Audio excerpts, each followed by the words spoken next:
Welcome to The Sower, a podcast of the Ciceronian Society. To learn more about us and our upcoming annual conference to be held March 13th to 15th, 2025 in Harrisonburg, Virginia, visit ciceroniansociety.org. I'm Christopher Anadale, and this is another episode focused on the theme of place. Our place on this episode of The Sower is Monroe, Michigan, located on the shores of Lake Erie. And here to tell us about Monroe is Josh Bowman, the Executive Director of the Ciceronian Society and Director of Operations at All Saints Anglican Church in Holland, Michigan.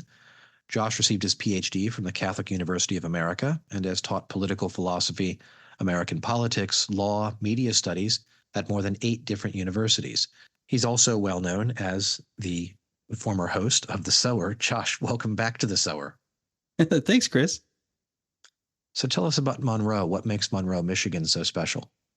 Yeah, thanks. It's so great to talk about this. I think about how, when especially my generation growing up, we're always, if you come from a small town or what you think is a small town, you either idealize it or you demonize it, right? Let's just get out of this place. And for me, it was the latter. Like, please get me out of Monroe, Michigan as fast as you possibly can. And that seemed to be the attitude of many of my classmates, especially when I graduated back in 2004 from Monroe High School. But that's not how I feel today. I think it's an immaturity that looks at home as something to run away from. I grew up in a wonderful family, was not running from them. I have a great mother and father and brother, and so that was great. But Monroe, I don't think I appreciated its depth, how interesting it was. I don't think I had the facility to do so when I was younger, and as we'll probably get into here. So Monroe, let me just kind of give for those of you who don't know, if you're looking at Google Maps, go ahead and Google Monroe, Michigan. It is right there in the southeast corner of Michigan. This is an audio podcast, so I would hold up my hand and show you. But I cannot do so. I live on the other side of the Mitt at this point. I currently live in Holland, Michigan, but Monroe is where I was born and raised. And it is the only port for the state of Michigan on Lake Erie. The rest of the ports on Lake Erie are owned by Canada or Ohio or Pennsylvania, and elsewhere. And so if you're coming from the St. Lawrence Seaway over the Erie Canal and then into Lake Erie, and Lake Ontario, et cetera, it's the first place you can go. And so that made it strategically a very, very important place.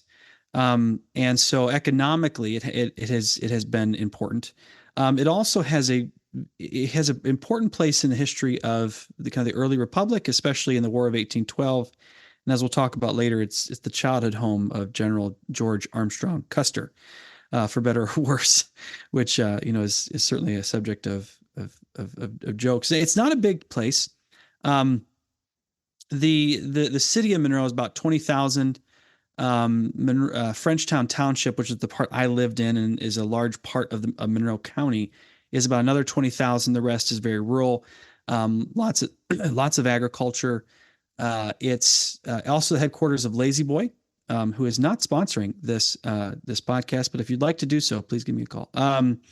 But furniture making is in the blood there. It's also in the blood of Michigan, period. Michigan is, like a lot of the Midwest, a destination for a lot of German immigrants in the 19th century, but also a lot from the Dutch, from Holland.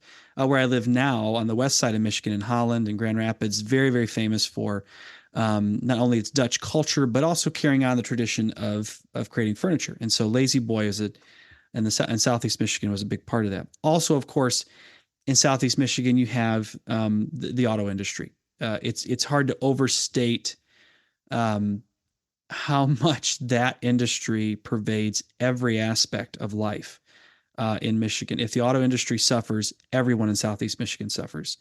That might be less true today, but not much so. I mean, so union membership is a big deal, and that personality, that union, these are union hands kind of thing, is part of it. There's also an aspect. I'm in the market for a new car right now, and when my neighbor said, "Why don't you get this Toyota or Honda or Hyundai?" they don't understand. I can't do that. It'd be an immoral affront to my family. Now, there's a lot of irrationality behind this, right? I know that a lot of Toyotas are made in the United States, and the parts for a lot of American cars are made in other countries, as are, there's Ford factories in Mexico, elsewhere, and stuff, et cetera. But it on principle, you don't buy a foreign car, right?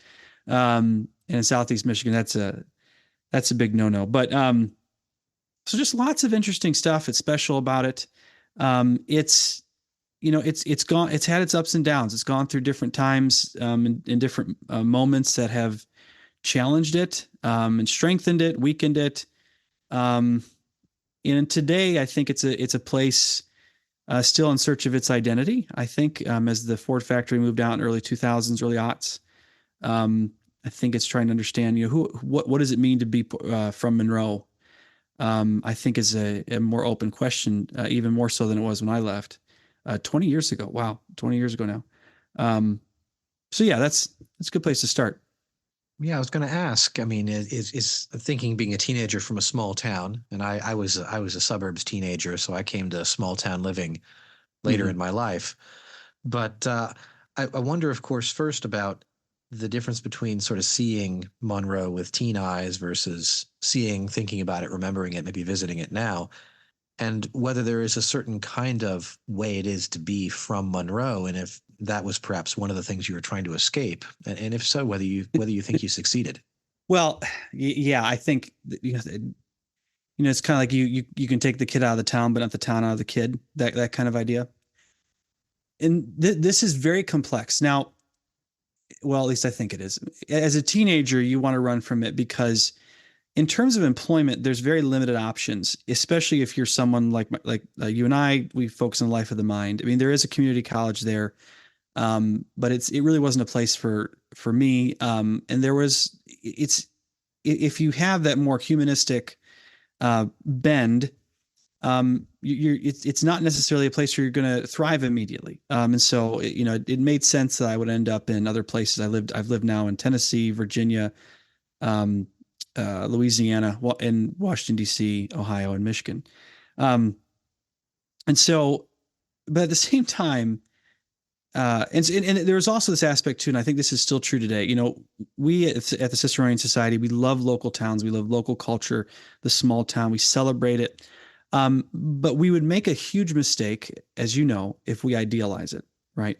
Um, Small towns can be places of considerable pain. This is especially true in I think, the last 30 years with the epidemic of drugs.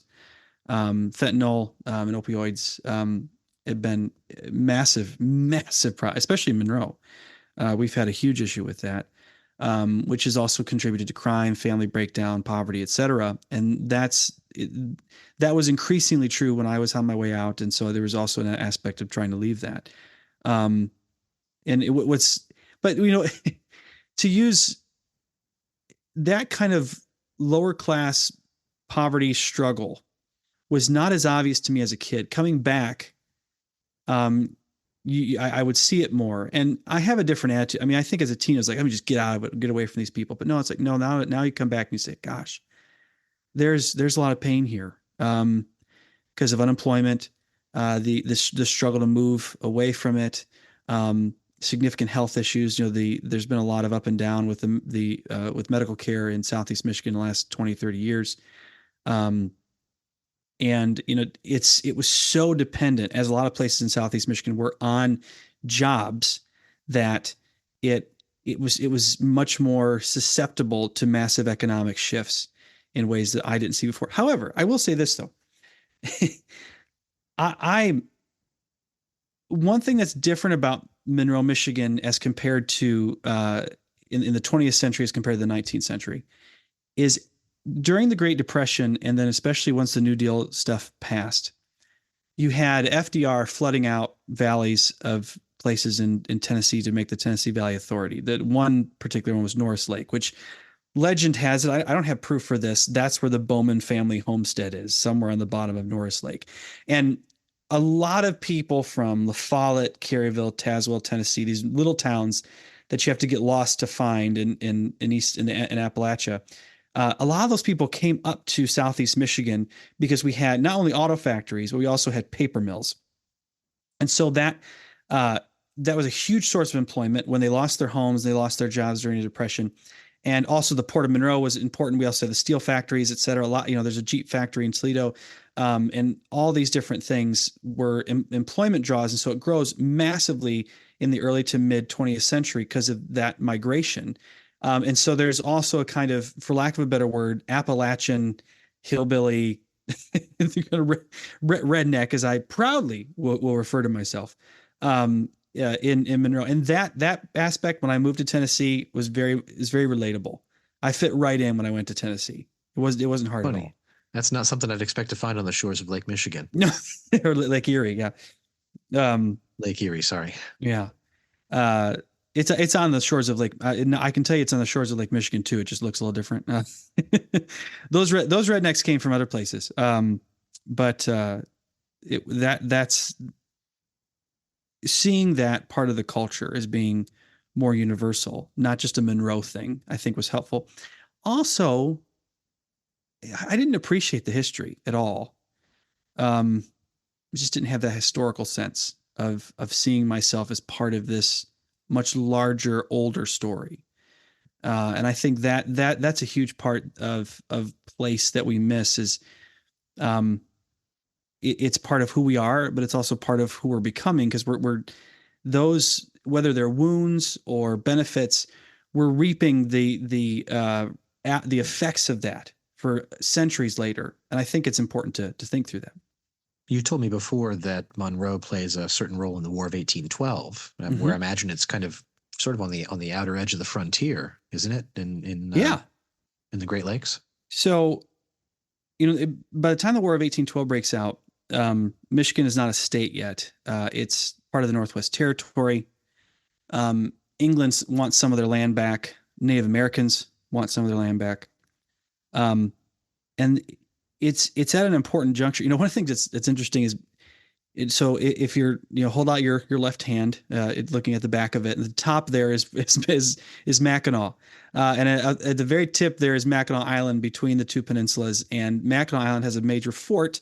The British, I can't remember if the British built it or the French built it first.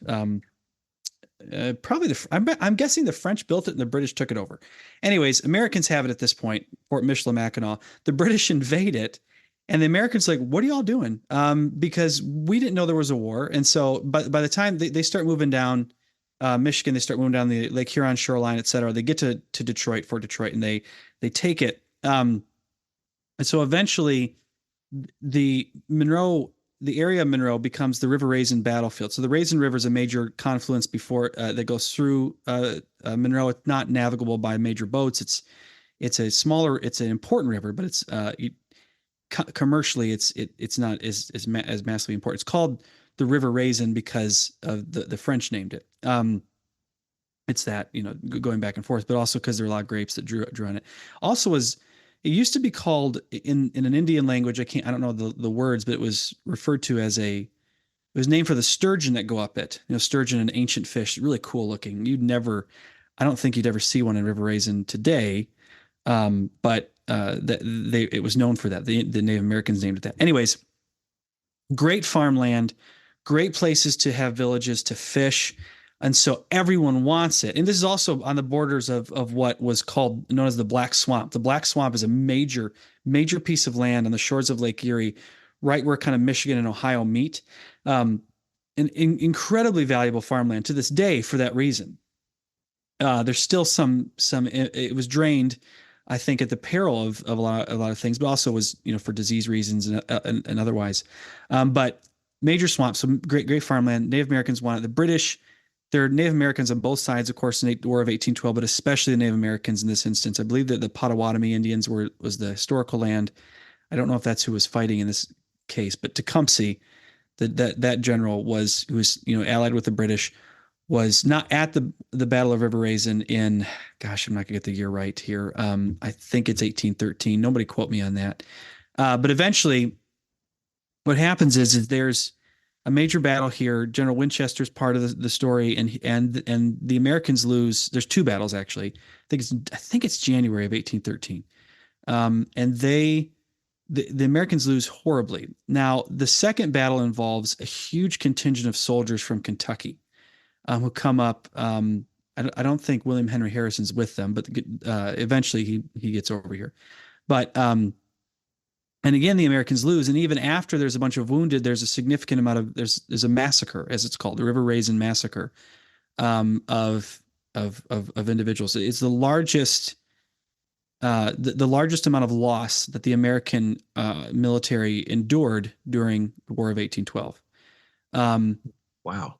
so it is, I mean, to a point where it's going to be 5 to 6 years before the area recovers at all, because not only did they kill virtually everyone, the British and especially the Native Americans, they led some back to Detroit, which they controlled and they used as prisoners, but they burned everything. It had been a few years before that, a guy by the last name of Navarre being a very important name in Monroe, French trader who built the area.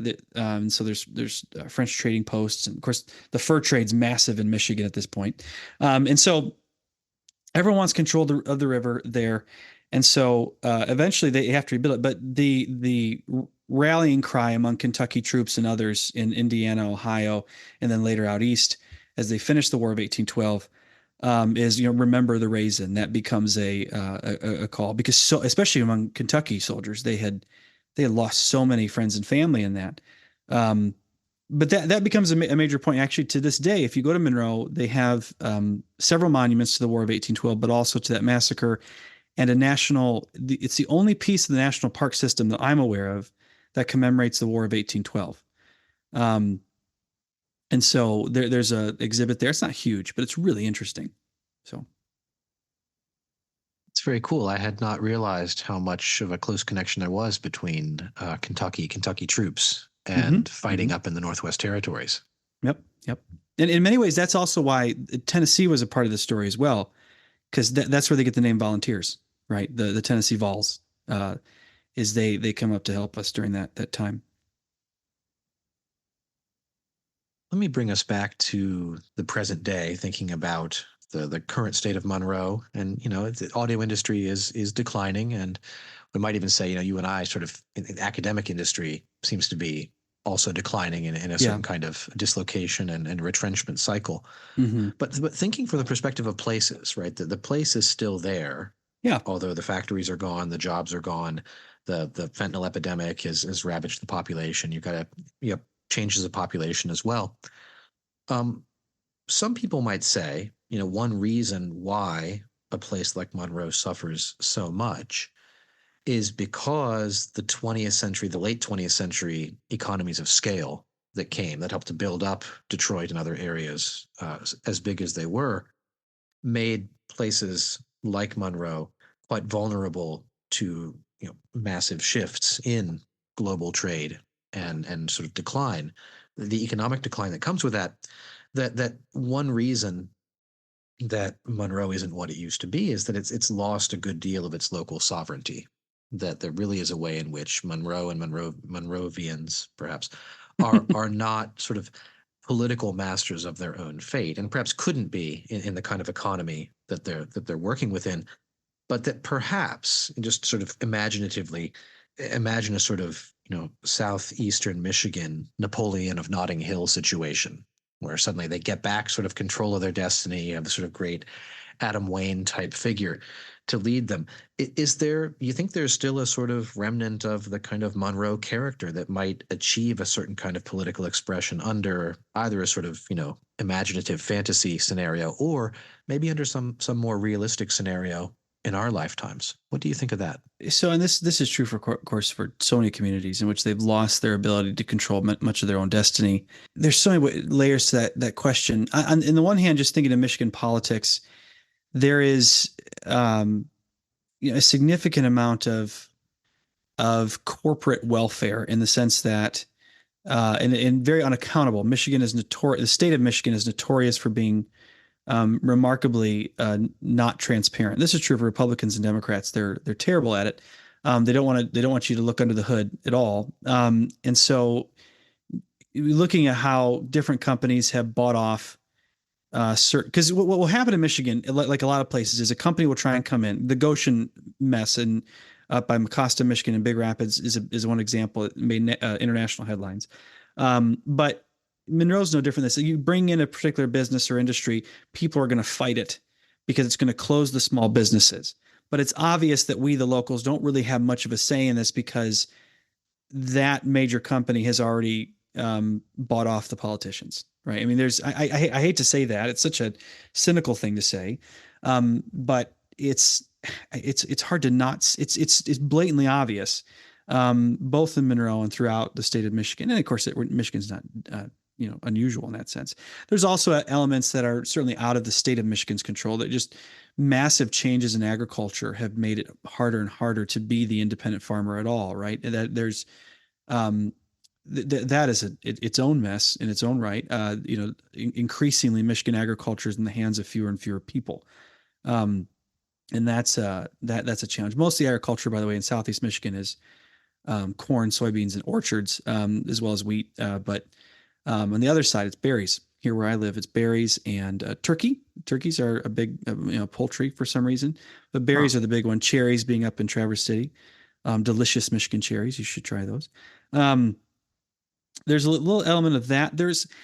It, there's also an element of the union dynamic. Union life for so much of the 20th century in Michigan was massively important. It's that was just as much a part of your family for a long time as your actual family, right? And so um, I think as the unions became more partisan, specifically for the Democratic Party, that uh, uh, weakened it and undermined its ability to do anything. But it also it recently they've kind of regained some leverage on some of these auto companies, but they're still limited in terms of what they can do and the weight that they pull politically.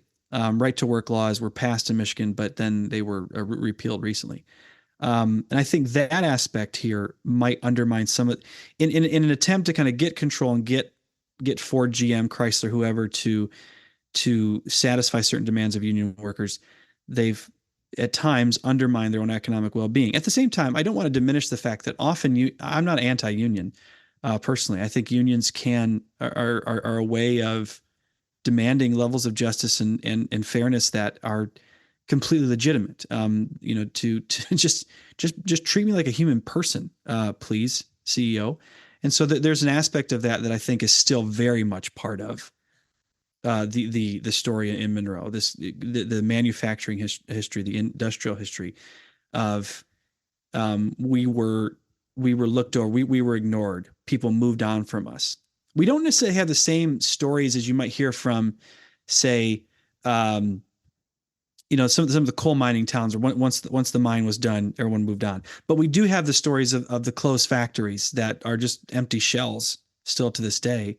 And Well, some of that's been cleaned up, but the paper mills, old steel mills, they tell a story of broken promises and broken dreams, and a lot of that still lives on. And so this need of recovering who we are as a town, economically, culturally, I think would be is important. I think its relationship to Lake Erie should be thought of more carefully. Its relationship to history, and to that port, I think is important. Um, and to agriculture, I think you could revive a lot of that identity. Also, this is a big thing too. I think and I was involved in this a little bit. The wetlands of Southeast Michigan and northern Ohio have diminished significantly in the last 200 years. Um, and bringing those back and it being part of the ecological landscape, I think would be really important. I mean, it's a major highway for all kinds of species of birds, and it's also an opportunity to do some healing. Frankly, I know that sounds kind of goofy, but there's a lot of evidence of just misused land, misused water, pollution. That was also a joke. Like, we'd love to fish in the River Raisin. I loved fishing in the River Raisin. Don't eat anything in the River Raisin, because it may not be safe. Same thing in Lake Erie. One of the largest nuclear power plants in the country. is right there, and as well as Detroit Edison, other companies that releasing things into the water. I don't know if you can do it any other way, but at the same time, there was definitely this attitude of where'd you catch that walleye? Which, by the way, at one point, that area of the country is known for its massive walleye population. There's walleye festivals. And there's one thing I have to say this too. This will not be for the recovery of any place in the Michigan. Speaking of animals and the environment, back in the early 19th, late 18th century, so the first French explorers come through in the 1600s. I want to say the 1640s. French fur traders. They catch something called a muskrat. Chris, do you know what a muskrat is? Tell me, please. Okay, a muskrat is a giant drowned rat. Like that's the best way to describe it. It's not a beaver. It's not a. It's smaller than a nutria for my Louisiana friends, but it is. It's not. I don't think it's cute. It builds like little mounds that it lives in. It lives on things in the river. Very very prevalent there. Well, in order to satisfy Lenten commitments, French Catholics in this area, and there's a huge Catholic presence there, by the way, would eat muskrat during Lent. Chris, if you just, anyone who's listening, Google a picture of a muskrat. If you would eat this, well, I think you'd understand. Like you would want to only eat this during Lent if you're going to eat it. I've never eaten it, but they were called the muskrat French. Like it was like a term of, like a very specific cultural thing, that the muskrat French. I can't explain this. But there's also a funny episode, by the way. Stephen Colbert came to Monroe back in 2015. He did like a random public access show at our public access TV studios. Eminem shows up because he just drove down from Detroit to meet him. He does an interview with Eminem, and it's actually really funny. It's worth watching because he does make fun of my hometown, but in a way that I think is quite we'll say tasteful. I'll look it up and put it in the show notes. Yeah, we should put that in the show notes. He also interviewed, I think one of the women who's there is a former Miss America, Kaylani Ray Rafko was her name. She used to, I doubt she'd ever listen to this podcast, but she would bring her kids to our house. I remember on Halloween. And so like when they were trick or treating, I'd be like, hey, Miss America came and got candy from my house. I don't know what year she was Miss America. It had to be in the late 70s, early 80s, based on her age. So, but yeah. Anyways, that's a lot of information, but a lot of goofy things that make a place what it is. Earlier in this episode, you spoke about the kind of irrational love of place that goes with, a certain kind of local pride, determination not to buy foreign automobiles and maybe it's probably also some element of the Ford versus GM warfare that I know from parts of the South that I've lived in. Mm-hmm. But I wonder what you think a rational love of place would look like, and whether that would involve maybe what someone might call a greater kind of realism, a more accommodation with the realities of centralized power and globalized economy. What would that be like if we say not irrationally but rationally? I love this place, and I might have to love it within my own human lifetime, but also thinking about the lifetimes of my children and grandchildren. What do you say to that? It's a great point. I wonder if the dichotomy of rational versus irrational is the wrong one, where we think more about person centric. I think would be the way I think about it is when you think of your participation in a local economy or in certain places, you love it because of the people that are there. I don't want to diminish the importance of a built environment or architecture or the ecological aspects of any place, but you can have a physically beautiful landscape and it still not feel like a place at all because the people there aren't, are just not pleasant, right? It may not be a place you want to be. So I think when I think of Monroe and I think of like a love of place, I think of very specific, whether it's a specific business, a specific family, like, hey, this family business has been here for a long time. And I just love going in there because I just feel good going in there. Or I go in there and I say, hey, it's Josh. How you doing? And it does sound like that, like, hey, and kind of the Italian, because I don't know when they got there, by the way. The French were there And the Italians eventually get there, and I think they came from the East Coast as um, for job reasons. But and so like I give an example. There's a family that owns a particular liquor store. I wasn't going in there to get liquor. I was too young. Okay, so I make sure that was all clear here. But if you go in there, if you go in there, the owner, who is actually now a state of Michigan legislator, I'm not going to say his name. I don't know if I have permission, and I don't want to get in trouble with the IRS here. But dude would always say, "Hey, babe," everyone was babe.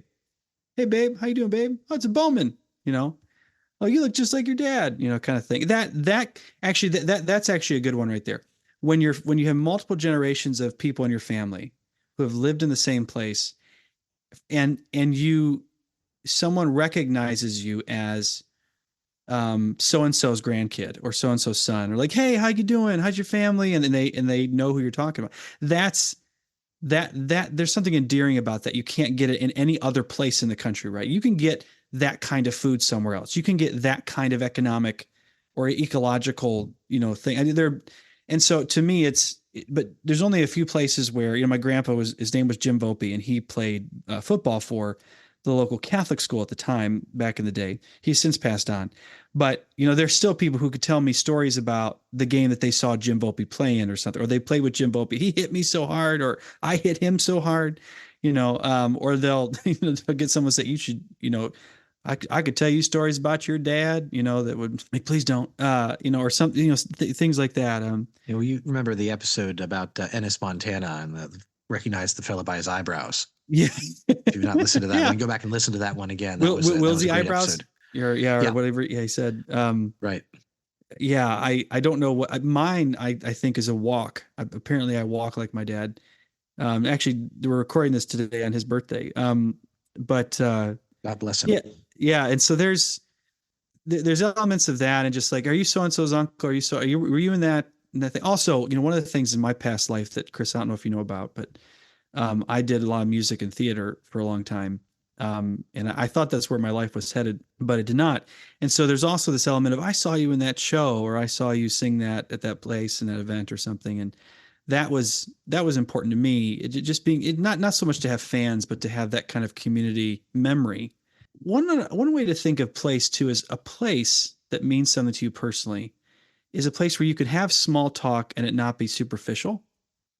Right. I think there's where, "Hey, we just met. Oh, you're from Monroe?" "Yeah, I'm from Monroe." "Yeah."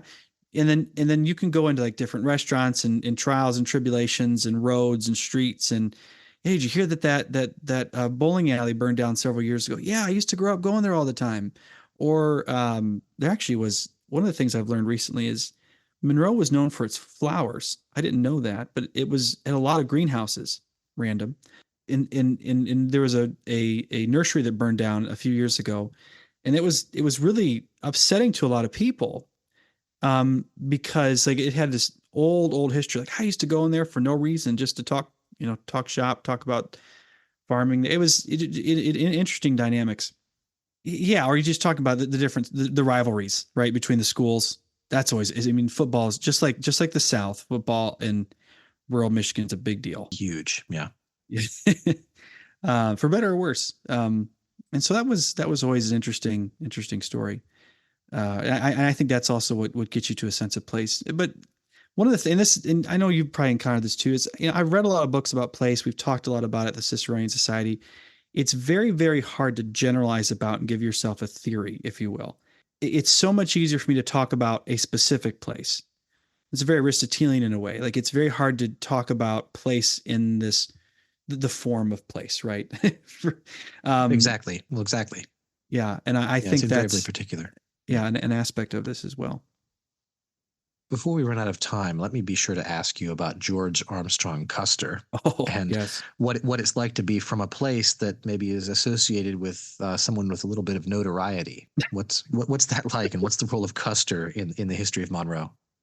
For better or worse, not every place, but many places, there's some figure that is either notorious or famous, the home of so and so, right? It's on the signs when you go in and out of town. Right. It might be I can't remember I think it's Elgin, Illinois, which is where Reagan's from, right? I've driven through there. You get lost and you find it, that kind of thing.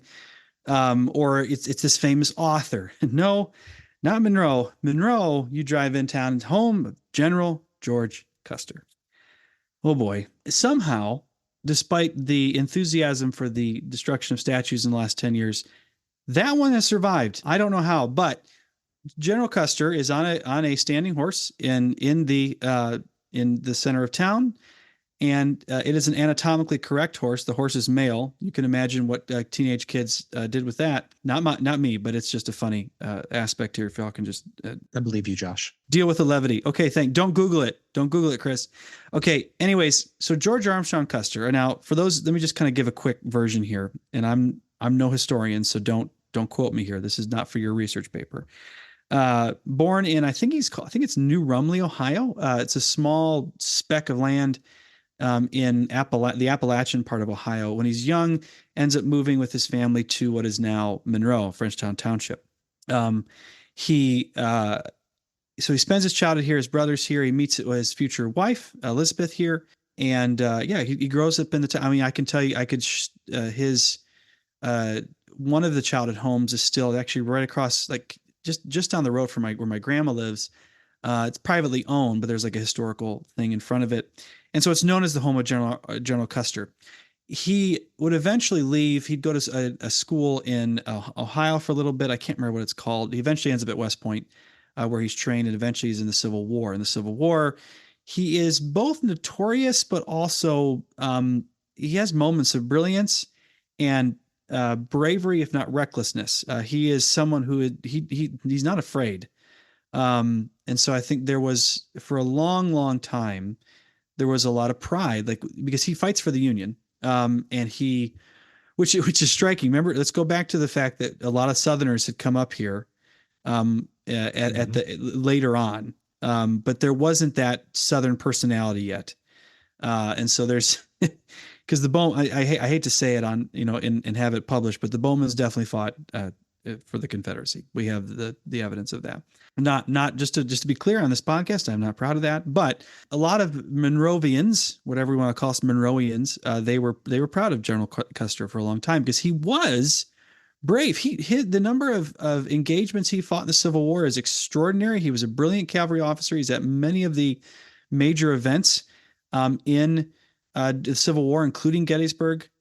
He had met Lincoln. There's that famous picture of Lincoln. He's talking with the different soldiers in front of their tent, the different generals in front of their tents, and Custer's in that picture. Custer's there when Lee surrenders. He's very enthusiastic about battle.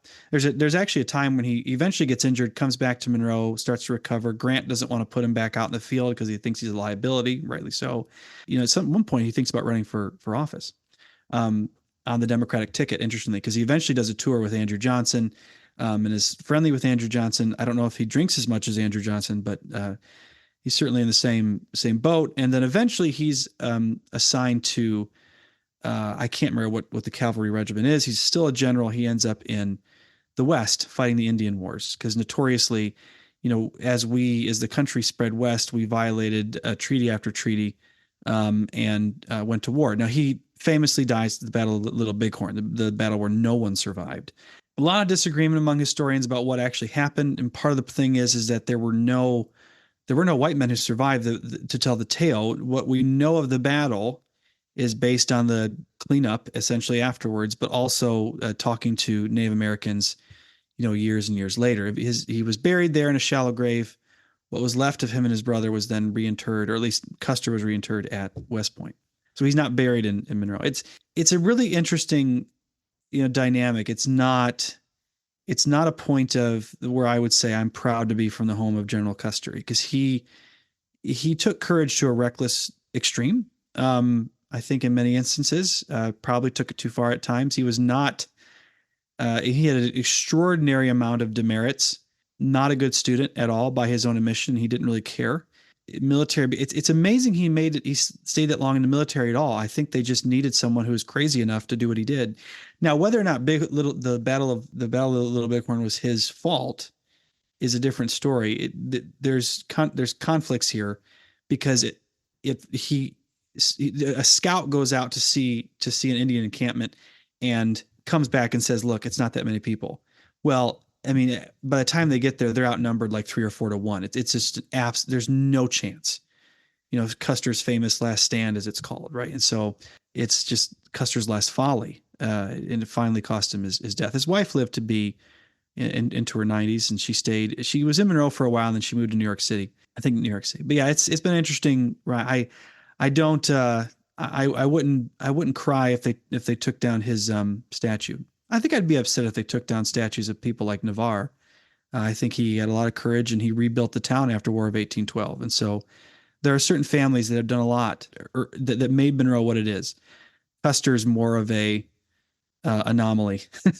Doesn't really represent us at all.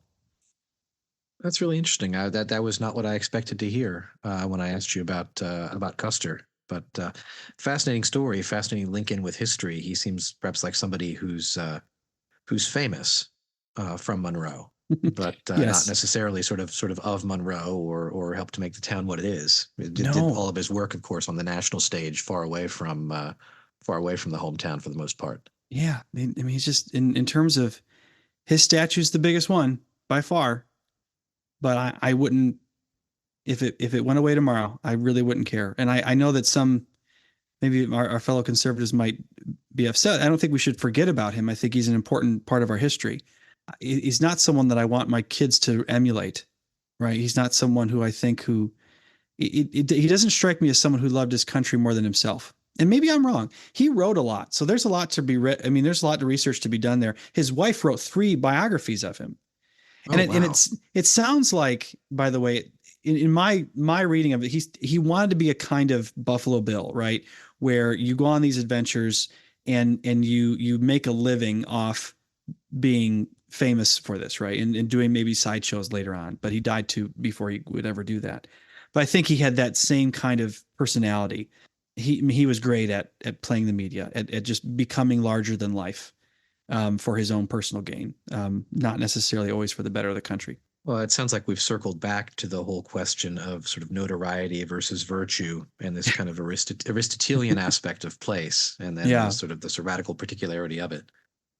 That's a good place for us to wrap up, I think. This episode of The Sower, we've been talking about Monroe, Michigan, with Josh Bowman, Executive Director of the Ciceronian Society. Josh, thank you so much for being with us today. Thanks, Chris. If you enjoyed this episode of The Sower, please share it with a friend and rate us 5 stars. Go to our website, ciceroniansociety.org, for more information about our activities and mission.